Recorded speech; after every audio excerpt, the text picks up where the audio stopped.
Charlie Kirk's parents just took a dramatic stand in court, and it shattered the public image of family unity. In an emergency order, they removed Erika Kirk as guardian of Charlie's young daughter, the child he left behind. What was presented as a grieving widow protecting her husband's legacy suddenly looked very different. Charlie Kirk's parents made a stunning move in court, and it instantly challenged the public picture of a united family.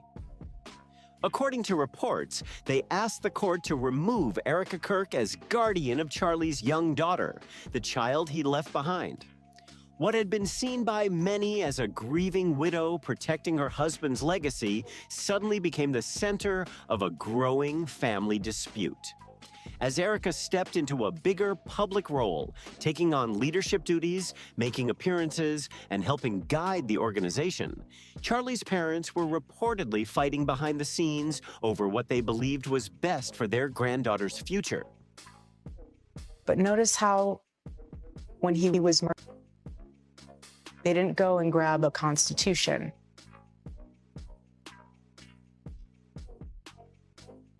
They grabbed a Bible. And once you get that Bible in your hands, the Constitution makes way more sense. Thank you.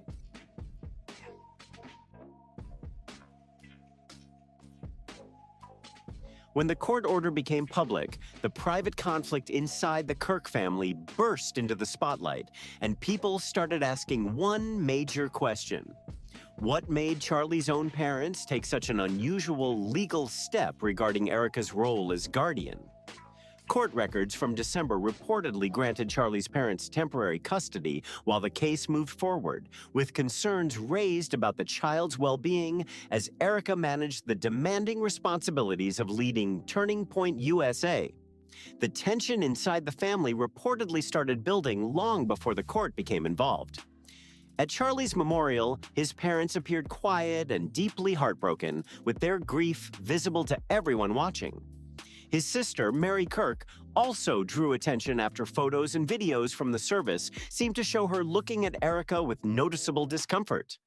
Some viewers interpreted those moments as a sign that serious family tensions were already growing. On the podcast, I have a We Are the They member, a good friend of mine, the man that did my Zen garden, but also the guy that was hired to pave over Charlie Kirk's scene. So we got a very fascinating human being, Mr. Dan Merrill. Dude, good to have you on the show. Yeah, thanks, brother. Let's just kind of cover this Charlie Kirk stuff first. Okay. And then I want to kind of get into more of your story and some of the stuff like that. One of the reasons I wanted to have you on the podcast, I mean, it's just fascinating. That was probably one of the 3 or 4 most impactful moments of our lives as far as, you know, a national event goes. And you got thrust right into the middle of it. Yeah. So what exactly was your role? What happened? How did that all come about for you to be the person they called? I mean, I think, you know, one of the reasons I wanted to have you on, you haven't really told your story, but you've been getting a lot of like and people that think you're part of the conspiracy. And I just wanted to kind of really get into how that all happened for you. Sure. Well, so interestingly enough, I came and met with you about your Zen garden. That was right when it happened. I was on my way back to my shop in Provo, and I saw 6 different precincts flying past me in the commuter lane. While Erika quickly took on public appearances and organizational responsibilities, other family members still appeared focused on mourning their loss. That sharp contrast sparked even more questions. Another issue that reportedly became part of the wider controversy involved a paving project shortly after Charlie's death. According to statements attributed to a contractor known as the Pave Guy, Erika used TPUSA funds to pay for work that quickly changed the area where Charlie was found. Those claims have been publicly reported but remain disputed. Dan Merrill was hardly part of the public conversation at first. Most people discussing Charlie Kirk's death were focused on bigger names, bigger questions, and the growing controversy surrounding the case. Dan was simply the contractor hired to do a job, or at least that's how he described it. I like to be useful, you know, where I can be help, you know. So I texted the guy, I said, look, I don't work on Sundays. My guys don't work on Sundays. You know, I'm happy to call you on Monday. What's a paver emergency? So he sends me pictures of right where Charlie was murdered. And he says, we need to put pavers in this place. So I called him, and the guy seemed like a genuine good dude. He says, look, we don't have a whole lot of answers. We're told by, people above us that we've got to put pavers in, today and tomorrow. It needs to be in by Monday. And we've never done pavers. We've never installed them. And we want to make sure we do it right. And he says, would you come help? I said, 100%. So I went and got I got my trailer. I started calling my guys, and none of my guys answered. And so I started calling my other guys, my brothers. And then I called another, so I put together this ragtag team. The courtyard where it all happened, it's now open to the public again. There's lots of people coming here, placing flowers, cards, things like that. And the university is already making some changes. They're replacing the grass where Charlie Kirk was speaking with pavers. And there are several petitions online asking the school to make this into a permanent memorial. Based on his public statements, nothing about the project seemed unusual when he first accepted the work. Construction jobs happen all the time, and tight deadlines are nothing new. But Dan said he had no idea that months later, people would be taking a much closer look at that project than anyone expected. As more attention turned to the timeline, the discussion shifted away from the work itself and toward the order in which events unfolded. After Dan spoke publicly about when the project took place, many viewers began looking at his account in a different way. Instead of seeing only a construction job, some focused on how quickly everything happened. Others argued that the location should have remained untouched as a permanent memorial to Charlie, while different opinions continued to emerge. The reported decision to quickly pave over the area, install new surfaces, and change the location sparked immediate questions from some observers. According to public accounts, Charlie's parents later learned about the payment for the work and how soon the project was completed. From their reported perspective, the speed of those decisions raised concerns and led them to question whether everything was happening too fast before all questions had been answered. Those reported concerns were said to be part of the broader legal dispute involving custody of their granddaughter.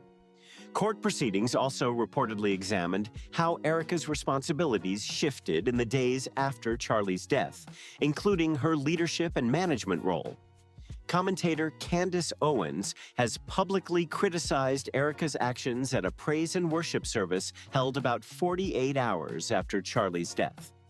According to Owens' account, attendees came to pray but were also encouraged to donate, even as supporters were already contributing significant amounts.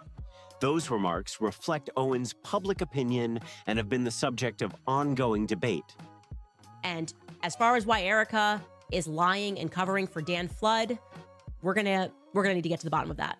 These are not little lies, these are huge lies. These are big lies. She's covering up for bad people, and it doesn't make any sense. She's welcoming bad people into the foray of Turning Point USA for money. I don't like it. I don't like it at all. Since his assassination, it's also awakened a sleeping giant. Charlie Kirk's mission and his Turning Point movement have seen tremendous support. Newsweek reports more than $6 million have poured in so far to honor Kirk and his family across various fundraising platforms. Plus, 4 of Charlie Kirk's books have rocketed up the bestseller list on Amazon. One of them, Stop in the Name of God, Why Honoring the Sabbath Will Transform Your Life, won't be released until December, but is already number 2 on the list. Also, the producer for the Charlie Kirk Show announced Turning Point has received over 32,000 inquiries to start new campus chapters. Turning Point currently has 900 official college chapters and around 1,200 high school chapters, with a presence on 3,500 total. Charlie's vision to have a Club America chapter in every high school in America, which is around 23,000, will come true much faster than he could have ever possibly imagined. Erika reportedly arrived after taking part in a media interview and shared a story about how Charlie had never felt completely safe in their Scottsdale home, saying he preferred spending time at the condo because it offered a stronger sense of community and security. The timing and delivery of those remarks left some attendees feeling unsettled. According to recordings described as leaked staff meeting audio, Erika spoke in an upbeat tone about memorial-related merchandise sales as the reported total climbed past $200,000 and continued to grow. In the same recordings, she was also heard referring to it as the event of the century, and later said she believed she was honoring her husband. The difference in tone became a major talking point. Everyone is asking why I even went to the White House Correspondents' Dinner, and it was because many of the journalists in that room have attempted to dehumanize me, and I wanted to meet some of them face to face, quite frankly. Why have a conversation about me when you can have a conversation with me? So, for example, a journalist from the Daily Mail came up to me. She introduced herself, and she was very gracious. She was saying, "You look so beautiful. I'm so sorry for your loss." While Charlie's parents appeared to grieve quietly and privately, Erika continued with public appearances, events, and leadership responsibilities. Supporters and critics viewed those choices very differently, and that contrast became part of the wider public discussion. According to reports, Charlie's parents believed a series of issues raised important questions about their granddaughter's future. Another topic that drew attention involved claims about Erika's past relationships. Online posts, messages, and recordings circulated that some people interpreted as showing a particularly close personal friendship with a younger adult woman, including affectionate comments, shared trips, birthday gifts, and travel arrangements. Those materials have fueled public speculation, but interpretations of their meaning remain disputed and have not been established as fact. According to critics, those interactions, along with older casting tapes that resurfaced online, presented a much more outgoing and attention-focused side of Erika than the public image she later projected. Supporters, however, have viewed those materials differently, and their significance remains a matter of debate. I never went on shows to talk about myself at all, actually, and that's why really everyone wrote my story before I could even tell the correct version. But I went and honored my husband with all of his obligations that he had set, and I wanted to honor him in that way. And you know, everyone will scrutinize and analyze, and they'll do all of that stuff until they're actually in the position of that person. And it's so easy to analyze someone when you really don't even know them or understand them. I don't have to explain myself. I mean, all that matters is when I come home, my baby's running into my arms. There you go. Oh, look at all the thumbs up. Look how cute that is. Sorry, this is a little bit more informal than probably Charlie would be reacting. How sweet. I didn't know they could do that. I hate Zoom. I never like Zoom. Sorry, you guys. I just wanted to say first and foremost, my heart obviously is broken for you guys as much as it is for our family. You guys lost not only a boss, but someone that you looked up to, someone that you believed in his mission, that you also that you loved. You loved listening to his show. You loved hearing his wisdom on things. I'm sure some of you have also had very personal moments of where you sat down. According to public reports, Charlie's parents believed Erika's past history, together with what they viewed as inconsistencies in her public statements, raised concerns about whether she was the right person to guide their granddaughter's future. Those reported concerns later became part of the family's legal dispute. Another issue discussed by some commentators involved Erika's work with Romanian Angels, an organization presented publicly as supporting children through humanitarian efforts. Critics claimed there were unanswered questions about licensing, documentation, and certain partnerships, while supporters have disputed those characterizations and maintained the organization's work was legitimate. These claims remain contested. Taken together, these issues reportedly shaped the parents' decision to seek court involvement regarding their granddaughter. as Erika continued in her leadership role at Turning Point USA, took part in fundraising efforts, and spoke publicly about Charlie's legacy, his parents chose to pursue their concerns through the legal system. According to public reporting, the emergency court order reflected Charlie's parents' belief that their granddaughter's well-being would be better protected under their temporary care while legal questions were addressed. Court filings reportedly pointed to concerns about Erika's demanding responsibilities and the family's ongoing dispute, while Erika's supporters argued she was doing her best during an incredibly difficult time. On February 13, 2014, Jillian replied to one of Erika's tweets by saying, @Erika Francevy, gorgeous as always. A few hours later, she then tweeted, why did @Erika Francevy just send me this? Laughing emojis. And there is a photo which says, this Valentine's Day, I am going to touch your butt. Jillian posted this tweet on March 6, 2014. So Erika says, let me call you, hold on sweetheart, give me a wow. And then Jillian says, okay, and puts laughing emojis. Erika then says, sex too, but not from you, lol. Holy laughing emoji. You always make me laugh. I don't bat for the other team just yet. On March 13th, 2014, Jillian shared another screenshot of her text messages with Erika. Erika says, I forgot to tell you, hydrate tonight. No alcohol, and don't eat a lot of salty foods. You don't want to look bloated. Jillian then responds, thank you. Erika says, no alcohol. Really, Erika? Age recognition, you twat waffle. Apparently, I haven't had my coffee yet. What the hell, Erika? Laughing emoji. Well, on that bite, ... note, you Siri, come on, hashtag the struggle. What are you trying to say, laughing emoji? Spit it out, you twat waffle. On the morning of March 26, 2014, Jillian tweeted, I just want to be somebody's woman crush Wednesday. Is that too much to ask? That evening, she then tweets, thank you @Erika Francevy for making my whole week, and she shares this photo, and the photo is of a gnome, and it says, I want to be inside your lady garden. The court decision sparked intense debate online.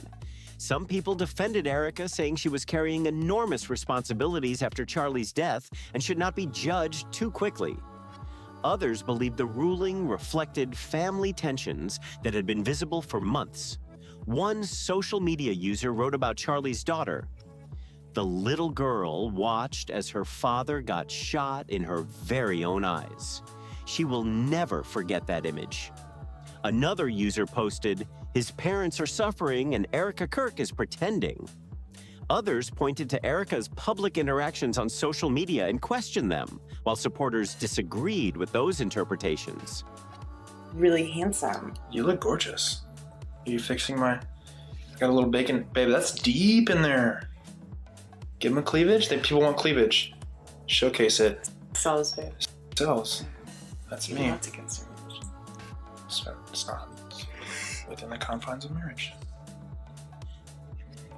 I was here for 5 years. I never dated here because I saw vicariously through my roommate how terrible it was. Somehow getting drinks was the replacement of having coffee and breakfast. I personally would rather have coffee or brunch with someone than going, I don't drink. I find it unproductive, not because I'm holier than whatever. I just don't operate that way. But I always thought it was very strange how she would go to drinks with one guy and then go to dinner with another. So it goes twofold here. So if you're expecting to marry someone that I was blessed with, like a Charlie, you have to be the type of woman that will attract a Charlie. Are you going to church? Are you going to Bible study? The legal dispute left many asking why Charlie's parents believed court intervention was necessary. What concerns did Charlie's parents believe the public may not have fully understood? And if the court found there were issues serious enough to warrant temporary intervention, what details have yet to be fully explained? Questions about the family's legal dispute, fundraising, major decisions, and personal disagreements continue to generate discussion as new information and differing viewpoints emerge. What do you think about everything that's happened? Share your thoughts in the comments, and if you want to follow future updates on this story, don't forget to like the video and subscribe for more.